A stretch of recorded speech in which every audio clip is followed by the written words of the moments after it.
And hello again to some of you, because I know many of you might recognize me from having met me in the clinic uh, uh, here at Toronto General Hospital when you've come down to be assessed for a possible transplant. I thought I would start by giving you a little bit of a background about our program, and then I will focus a little bit after that on the reasons that we carry out liver transplants and the benefits of transplant in the patients that are sent to us with their end-stage liver disease. UHN and Hospital for Sick Children comprise the largest liver transplant program in Canada, and in fact often the largest in North America, and over 40% of all liver transplants in Canada are done here in downtown Toronto. The adult program has done well over 3,000 liver transplants since we did our first back in 1985, and in total more than 800 living donor liver transplants have been done by our program since that program was started in the 1990s. We've accumulated quite a large number of patients over the years, and we currently follow over 2,000 adult and pediatric recipients in our clinics following their successful transplants. In addition to providing outstanding and world-renowned clinical care, our program is very widely known for its groundbreaking research in a number of areas, including stem cells and tolerance and surgical and medical innovation. And we have a solid track record of advancing science and taking those advances and applying them to improving patient care. You know, I think I can say that I represent an entire team of compassion efforts who are working hard all the time to provide the best possible outcomes for our patients here within the liver transplant programs at UHN and Hospital for Sick Children. I'll give a very general outline of the sorts of liver disease that bring patients to us for transplant. Many of you in the audience may suffer from some of these liver diseases as well, but there are dozens of others that can result in disease progression, bringing patients to us with the signs of liver failure in which a liver transplant might be considered a possible option.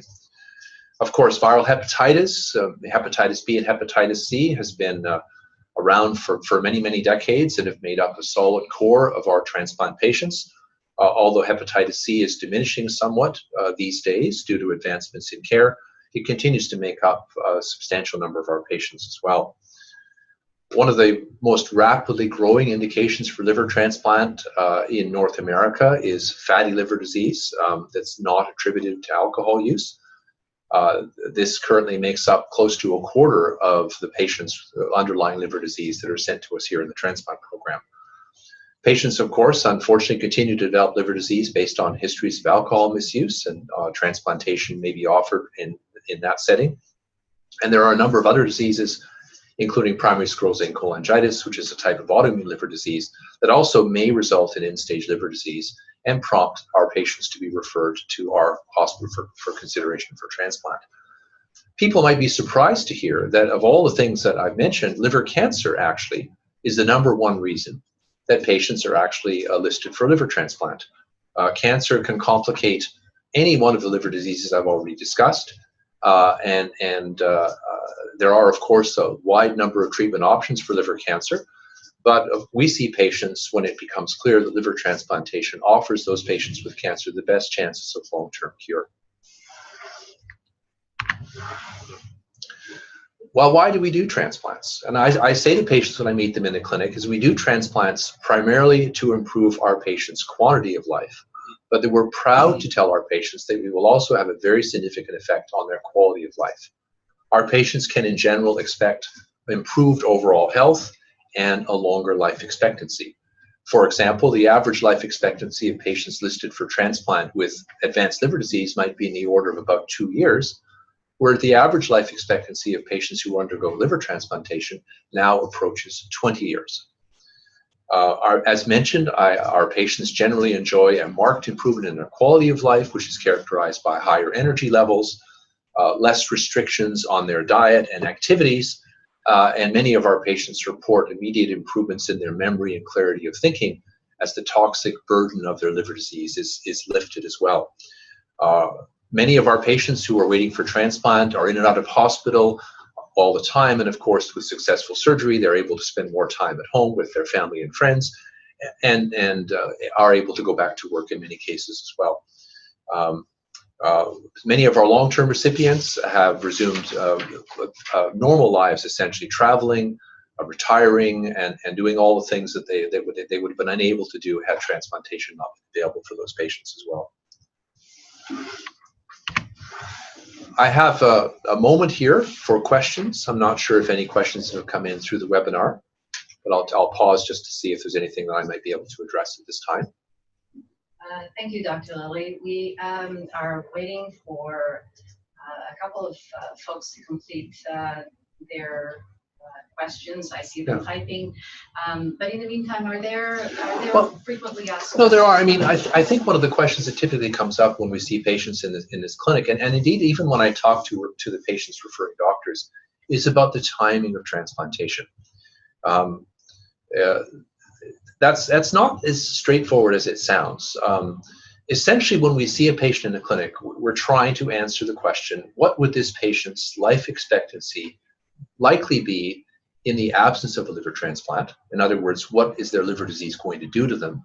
And what would their life expectancy generally be in the presence of a liver transplant? And if there's a clear advantage using that simple equation to performing a liver transplant, then those are the patients that typically move forward through the program. Irrespective of where the liver is going to ultimately come from, we want to ensure that the patients that we list for transplant are going to enjoy the benefits of that operation, acknowledging that that operation carries itself a burden of risk, which we'll talk about a little bit later on as well. So timing is really one of the most important considerations as we assess patients for transplant. And I see here that we have two questions. The first question is, does cancer improve one's MELD score? Does cancer improve one's MELD score?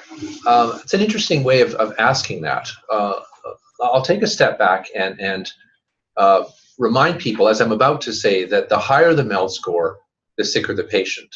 So patients with cancer will sometimes enjoy a higher MELD score, which will improve their chances of actually attracting an offer as well. The sodium MELD score has been developed over the last couple of decades as a means of identifying patients' prognosis in terms of their liver disease, and it's actually used by our program and many others to determine when someone is sick enough that they're likely to benefit from a transplant, but also, and equally importantly, to determine to whom the next organ should be allocated when someone is waiting for a deceased organ offer. The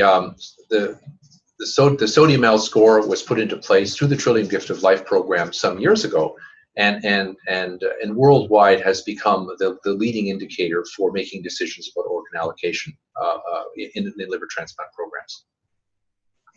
Thank you. We have another question from Mary. Any idea of what percentage of patients listed for transplantation for cancer indication do not have another underlying liver disease?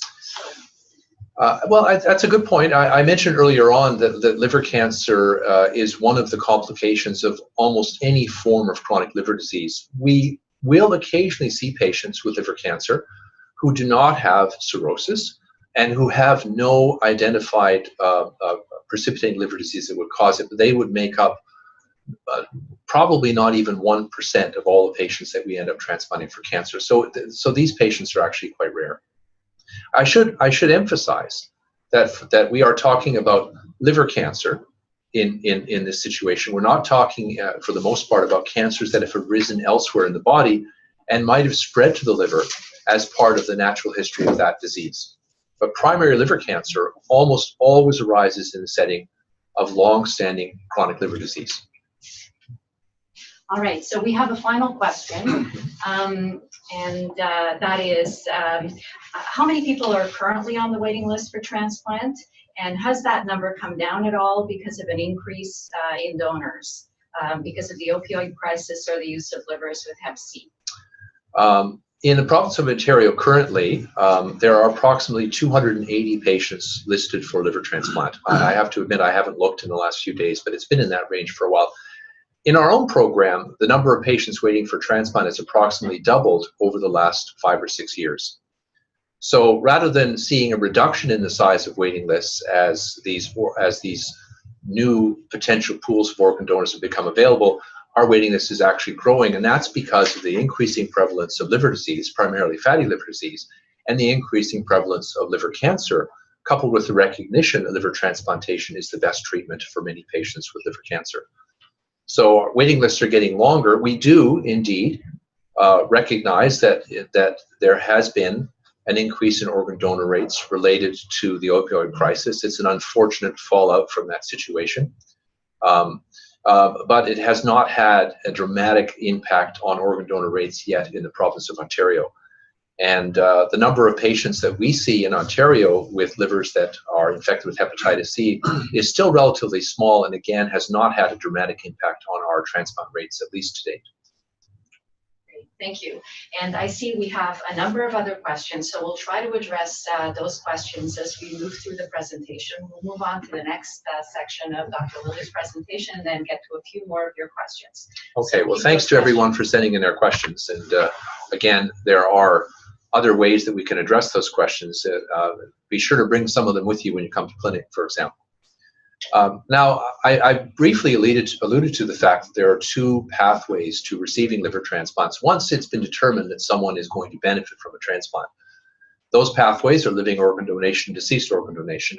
I don't want this entire webinar to sound like an advertisement for living organ donation. I really think it's important that the audience recognizes that what we're trying to do here is to educate our patients, to lay out the options in front of them, and to make sure that they come away with a good understanding of what it means to have a liver transplant through either one of these two pathways. I'll talk about deceased organ donation, and then I'll hand it over to my colleagues to talk about living organ donation. So once someone has been assessed, and it's been determined that that person is both in need of and fit to undergo a liver transplant, they're placed through the Trillium Gift of Life program on a transplant waiting list. And that waiting list is shared with patients at the Hospital for Sick Children and patients listed in the program in London, Ontario. The position on the waiting list is determined by the sodium MELD score, which I'll address in more detail in a second.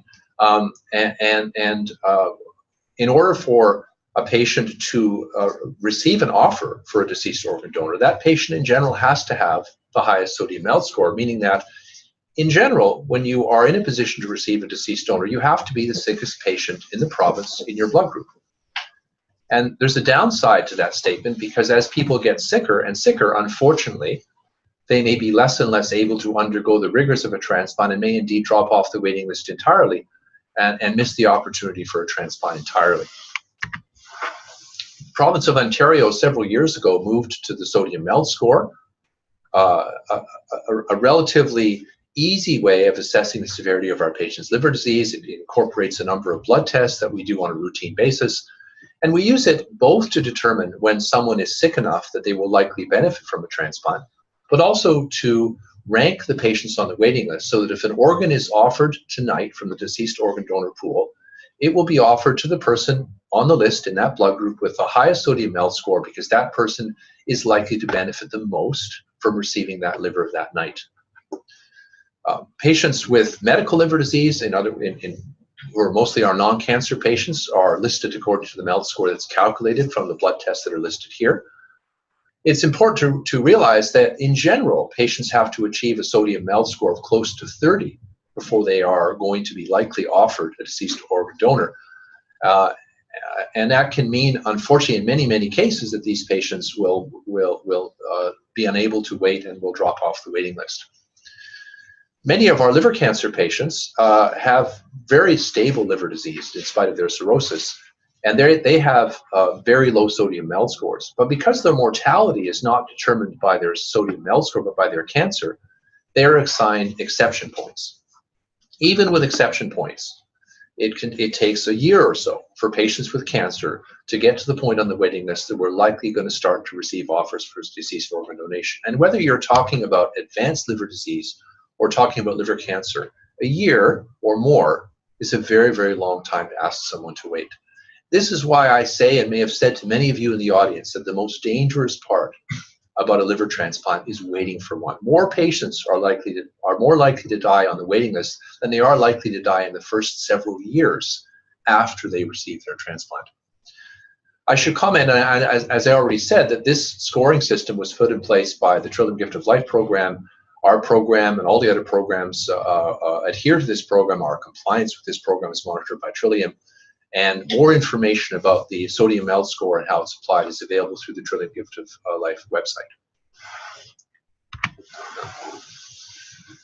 I always say to patients when I meet them in the clinic that the ideal liver transplant patient has a bad liver and nothing else wrong with him or her. That emphasizes the point that in order for transplant to be successful, we want our patients to be healthy. And that sounds a bit contradictory because liver disease makes people very sick, but we do ask our patients to try to maintain their level of activity, to follow the dietary recommendations, to keep us informed about any major change in their symptoms. We see them on a regular basis in the transplant clinics, and we try to share their care with the referring doctors across the province. Patients are asked to do their blood tests on a regular basis so that their sodium MELD score can be kept up to date in the Trillium Gift of Life program. And we ask them and their doctors to please keep us informed about any hospitalizations or any other major change in our patient's health status. I see from my slides that I have a gap now here to address any further questions. I don't know how close to being on time I am, but I do have happy to address any questions that might have come in. And we do have a few questions, Dr. Lilly, a couple related to MELD score. Mm-hmm. Do you need a MELD score of 15 or higher to access your program, or can we be referred if our MELD score is lower, but our liver seems to be decompensated? That's a very good question. That comes up all the time, actually. The MELD score of 15 is generally accepted as the score at which the benefits of transplant begin to exceed the risks of transplant. It's unusual for someone with a MELD score that's well under 15 to benefit from a transplant. And it's unusual for someone with a MELD score of well over 15 to not benefit from a transplant. So 15, as I say to my patients in the clinic, it's sort of where the teeter-totter is parallel to the ground. We will see patients with lower MELD scores for transplant when the MELD score doesn't perhaps necessarily reflect how sick they really are.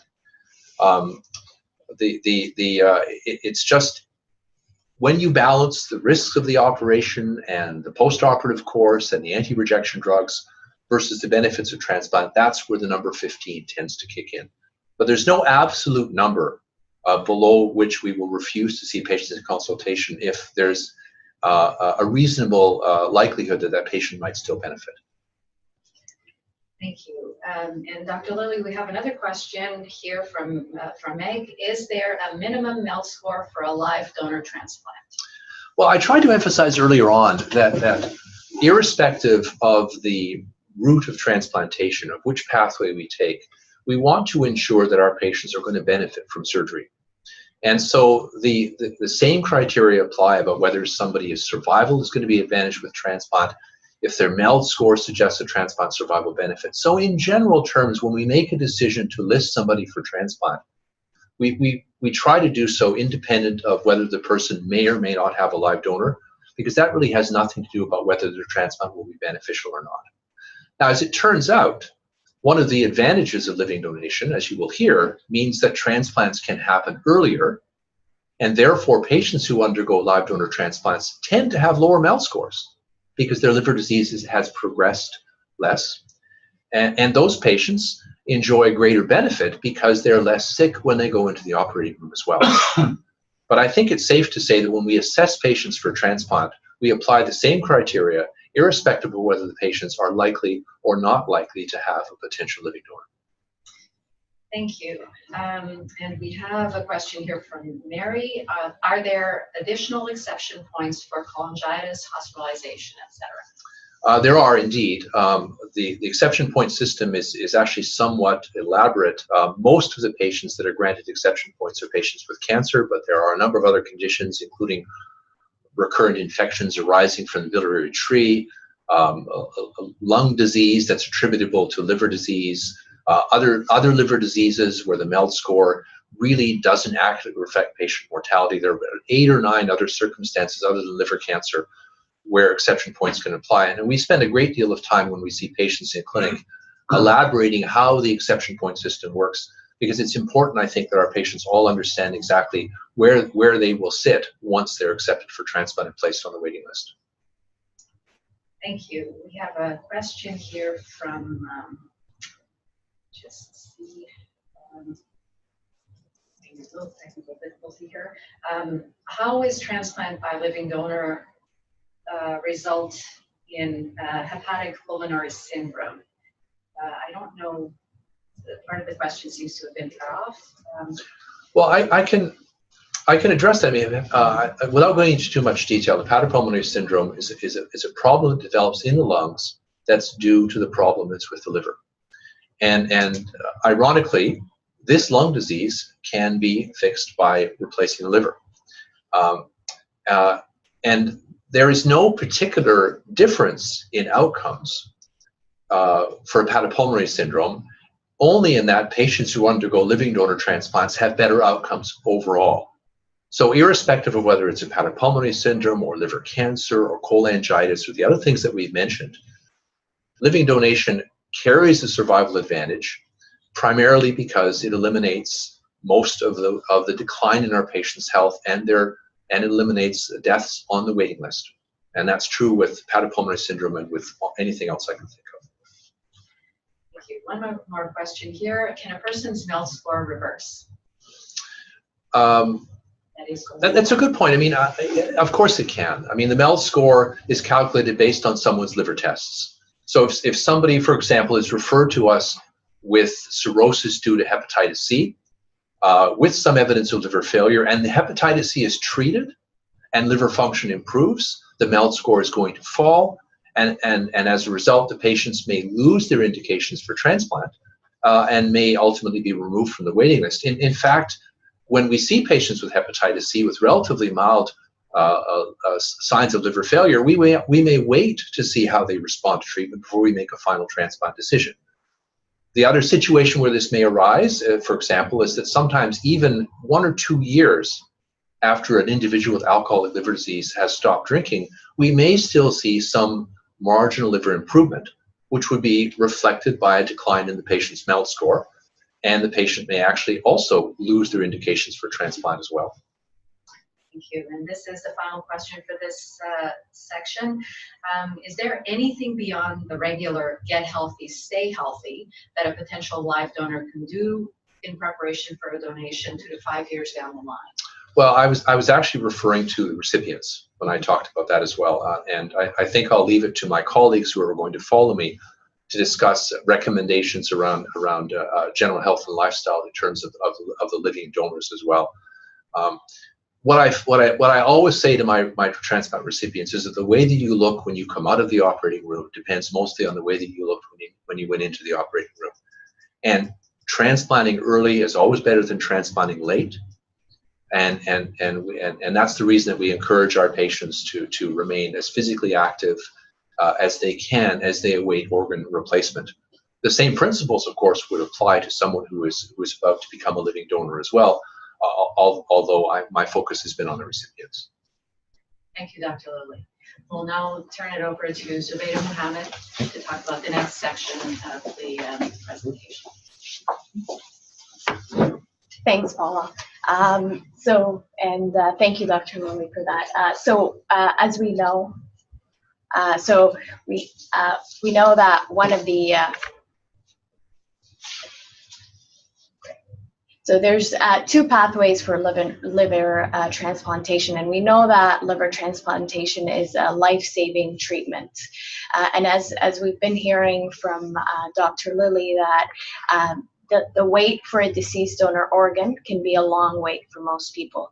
In an ideal world, really, if we had it our way, everyone who needs a liver transplant would receive one.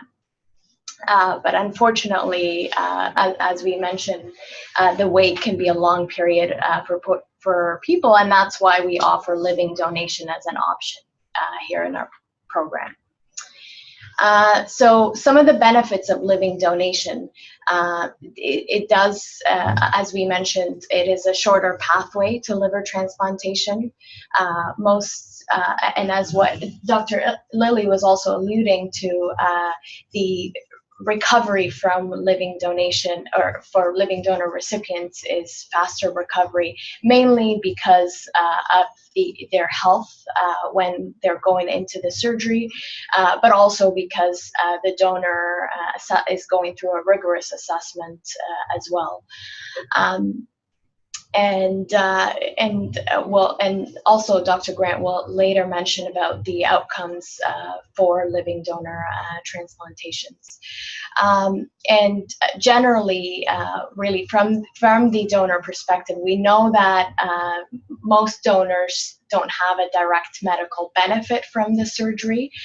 What they do get and benefit from this, though, is the mainly two things. One is the satisfaction that they've helped someone and helped save a life, and the other thing is being able to enjoy their loved one, more time with their loved one or family member who they're offering that donation to.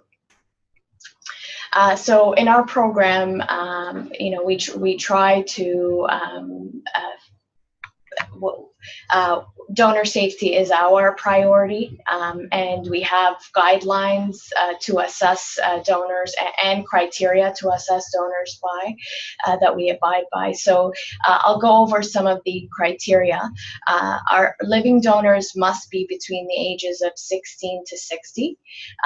They will need to be in excellent physical and emotional health and have a normal liver function. And we certainly look for as well support for that from their family and friends and social circles, so to help them with their recovery as they go on after the surgery. And definitely it must be informed consent is a requirement as well, so that this must be a voluntary choice for them. And that's why we do take our time in the assessment and make sure that they understand every step of the way, so that they are informed of it. At UHN, we've had, so most of our donors are related to their recipients.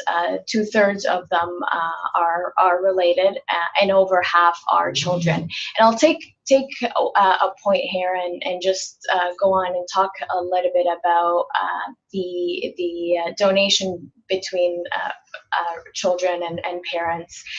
A lot of parents sometimes are hesitant to accept a living donation from their children, or vice versa, and this is more from the concern of having their loved ones go through surgery, but like I mentioned earlier, a lot of them really want to offer this gift to be able to enjoy more time, so that they can spend time with their children and have their parents around for their grandchildren as well. So that's kind of that perspective. And we have about 4% of living donors who donate anonymously, and this is where they don't have a direct relationship with the recipient.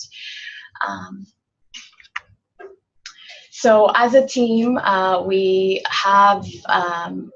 follow a strict guideline for living donor assessments. It is so the criteria and all that information is available on our website.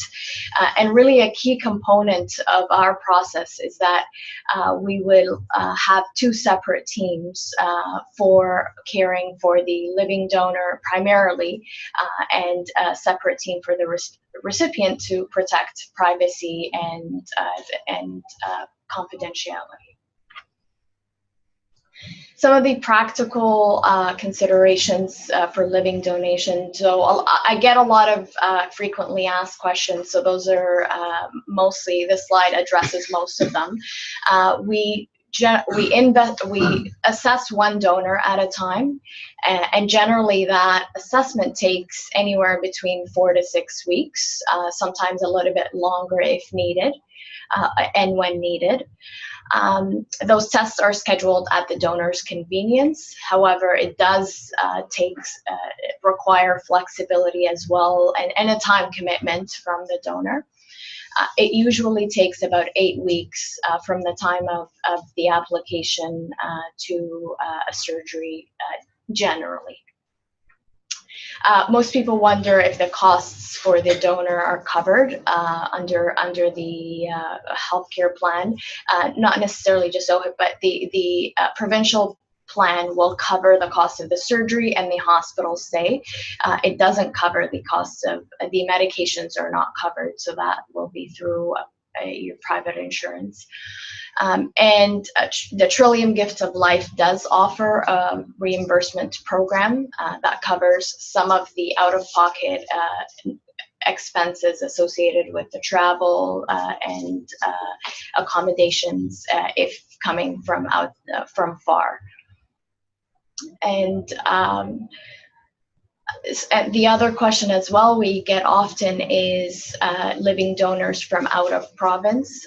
So there are coverage, there's coverage programs for out of province living donors, and we can work. The social worker will work with you to cover that. How do people become living donors? Well, the first step is to go on the website to get more information about the process, learn more about what's involved with the surgery, the recovery, and the assessment process. So that's step one there. The information is available on the website, uhtransplant.ca. So once donors or interested applicants have reviewed that, then we ask that they complete that health history form that's available on their website and submit it to our office. It can be faxed, mailed, emailed, or even dropped off in person.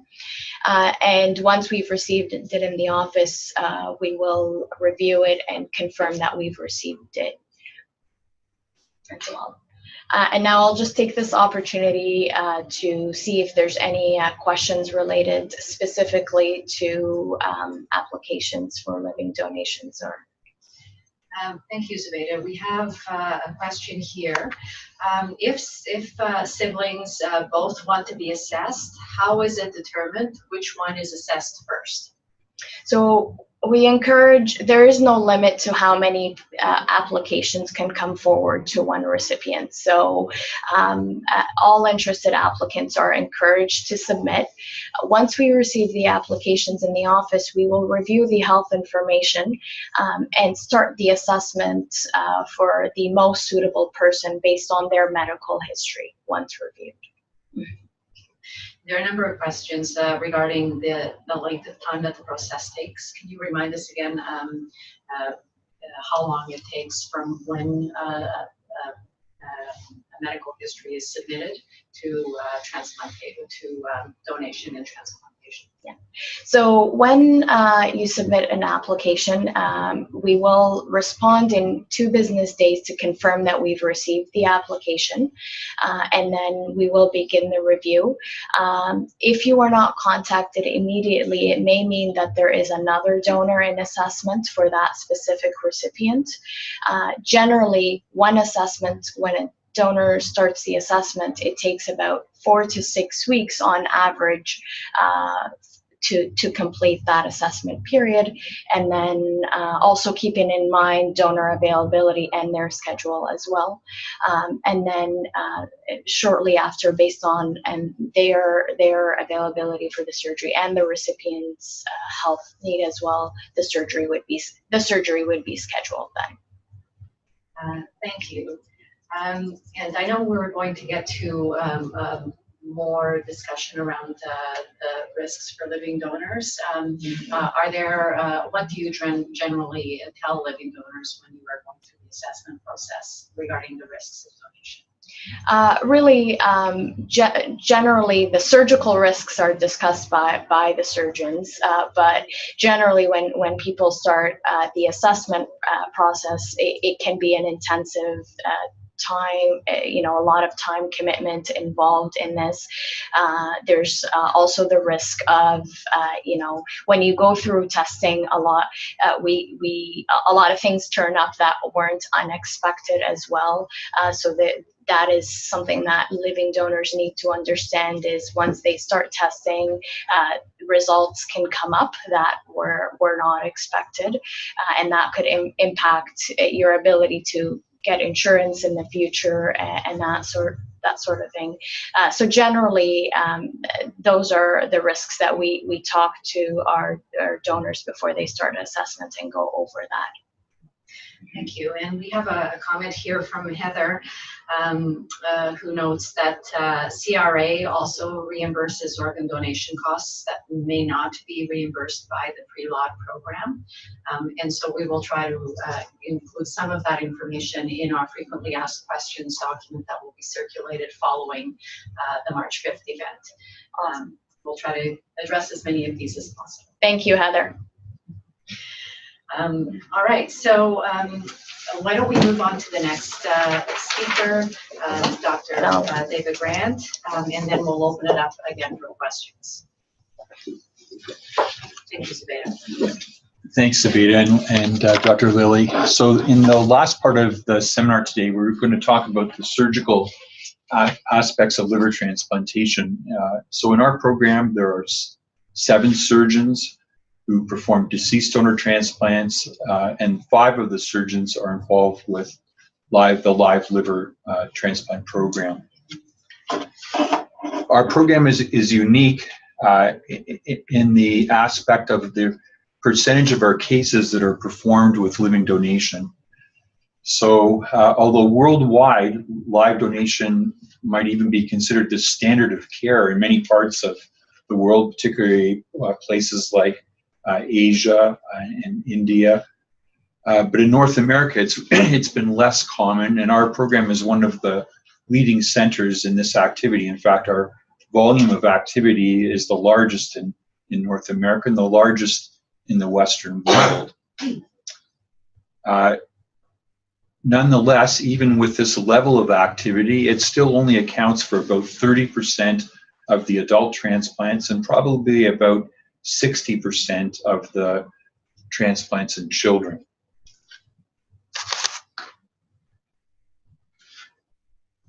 The donor assessment process, as you've heard, the number one priority there is the donor's safety. And that process, so of every 8 applications that we receive, we see 3 people, and of every 3 people that are seen in the clinic, only 1 goes forward. Very common reasons for live donation to not work out would include the anatomy not lining up properly, unexpected medical problems, or the donor, as they learn more about the surgery, may decide that it's not a suitable choice. The donor surgery, as you see in the slide, takes about 7 hours. We can remove the right side of the liver is the most common surgery in adults. Sometimes, though, we will also remove the left side of the liver, which is smaller in some smaller adults, or the far left lateral side of the liver in children. Patients are in hospital, the donors are in hospital 5 to 7 days. They usually are able to return to desk jobs or office work by 6 to 8 weeks. It can take up to 3 months for someone to return to a very job involving heavy physical labor. The one unique aspect of the liver is that it grows back. It starts growing within about 2 days of the surgery. Liver function returns to normal by 1 to 2 weeks, although the liver continues to grow slowly over time. Because the liver grows back, we expect that people that donate will be able to carry on and resume a normal life. So we tell donors what you'll do is extraordinary, helping someone like this, but what our goal in the process is to keep the donor safe and then allow them to resume a normal life and carry on and do other cool and amazing things with their lives. The recipient surgery, whether it's a live donor graft or a deceased donor graft, also takes about 8 hours. We remove the entire old liver and put the new liver in. The number of connections are about 5 or 6, depending on the graft, and the operation is actually very similar whether we put in part of the liver or the whole liver.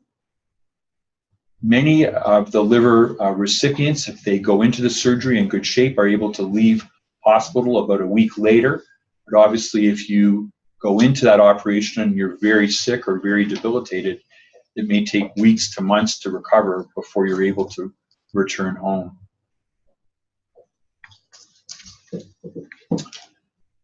So the goal of both of these operations, the donor operation, the live donor operation, and the recipient operation, is to allow people to carry on and return to a normal life. You've heard that we expect live donors to return to a life with no long-term restrictions. With the recipients, we know that about 90% of recipients, 90 to 95% of liver transplant recipients will be alive a year later. And if you get through that first year, which is the most risky period, we expect that most recipients will live for many decades in good health, with very few long-term limitations other than taking their medications on a regular basis and being monitored from time to time. Speaking on behalf of the 7 liver transplant surgeons, what I can say is that we look forward to seeing all of the listeners in person and helping you get back to a healthy, normal life with a successful liver transplant. I'd be pleased to answer any questions. Thank you, Dr. Grant. We've got a question here. Is the 20-year life expectancy based on a single liver transplant? So it is possible to retransplant the liver. We hope that most times when we transplant someone that it will work for their lives, but somewhere probably between 5 to 10% of patients over the very long term may need a second liver transplant. Just looking through, we've got a number of questions here. Can you please explain the option of paired liver donation? So it is possible to, there are certain circumstances, particularly with blood group incompatibility, where we may have someone that would like to donate, for example, to a family member but doesn't have a compatible blood type. And in relatively uncommon circumstances, it is sometimes possible to match those up so that you could have one person donate to the other family and the other family donate to the first recipient and do a swap and have 2 transplants take place. But although we look for those opportunities, and they're quite common in kidney transplantation, they're much less common in liver transplantation. Another question here from Maria. If only segments 5, 6, 7, 8 are replaced, what are the chances of the cancer growing on the segments not replaced? So the patients who are transplanted for liver cancer have their whole liver removed. So the entire liver and all of the cancer is removed at the time of transplantation. That damaged or diseased liver is then replaced with a liver graft. It might be a partial graft if it's a live donor. It could be a whole graft if it's a deceased donor. And the type of graft that's used doesn't affect the risk of recurrence. Thank you. And can you remind us, Dr. Grant, up to what MELD can someone receive a living donor? And is there a cutoff when a person can no longer receive a partial liver or instead needs a full liver transplant? So the main limitation is an ethical one. We believe for the donor to be subjected to the surgery and the risks that are associated with that, it's important that we know that the recipient will have a good to high expectation of a successful transplant. So it's not so much a matter of the function of the liver as the matter of the ethics of the circumstance. So there may be times when someone is critically ill in the intensive care unit where we would decide that although we would still be prepared to offer them an organ from a deceased donor, we would be uncomfortable having a live donor donate in that circumstance where the expectation of success is lower than usual. Thank you. A question about the age cutoff. Was it changed from 55 to 60? And can you talk to us about older donors? So the younger age limit is easy. That was part of legislation in Ontario. The older age cutoff was chosen by us based on a knowledge about the liver's ability to regenerate. So just in the same way that younger people bounce back from surgery more quickly, the liver is very similar. So a young liver regenerates very quickly. An older liver regenerates more slowly. So as you get older, it poses a slightly higher risk both for the donor and for the recipient. Now, our experience and the world experience suggests that up to the age of 60, the age difference, whether you're 20 or 60, doesn't make a big difference. But after 60, and I'm older than 60 myself, so I can speak to this, you don't recover quite as well or as quickly. So our program has always had an age cutoff of 60. Thank you. If someone wanted to find a living donor, Dr. Brandt, what is your recommendation for going about finding? Yeah, so that's a great question. I think it's often difficult for the recipient themselves to broach this conversation, although some recipients are comfortable with it. It's certainly often helpful, though, to have a close family member or a friend have this discussion with others. What we recommend that people say is, our doctors have told us that live donation is the way to go, that it's the preferred route. It's the preferred route because you're more likely to be alive with a live donor transplant. You'll be able to be transplanted more quickly and recover more quickly and more completely. So we recommend that that's what people are informed. We suggest that they start with close friends and immediate family, and then reach out and broaden that circle depending on the success with immediate family members. Often the next step might be to reach out to work groups, social groups that you're affiliated with, religious groups, neighborhoods, and then potentially even more widely. As you broaden that circle of communication, I think the recipients have to be aware that there is a loss of privacy associated with extending that conversation to a broader public, and they have to feel comfortable with that choice. So in terms of broad advice, seek the help of family members or friends to communicate this. You're not asking them to be a donor, but you're letting them, you're sharing information and letting them know this is what has been recommended, and if that opportunity presents itself, it's going to be the best for the recipient. Thank you. The question here about the age cutoffs. If my family member wants to donate and she is younger than 60, is she able to? No. The legislation requires that the donor is 16 or older. And I should caution the listeners, as the donor is younger, as I think most common sense would tell you, we have to be much more careful about selecting younger people as donors. We have to make every effort to ensure that they really fully understand their decision and the potential consequences. And while that's true at any age, if the person doesn't really understand what they're getting into, we won't offer live donation. It's a greater concern as the candidate is younger. We have a question here, Dr. Grant. You've been doing this successfully for many years. Are there things that stick out for you over the years that you find particularly rewarding in this work?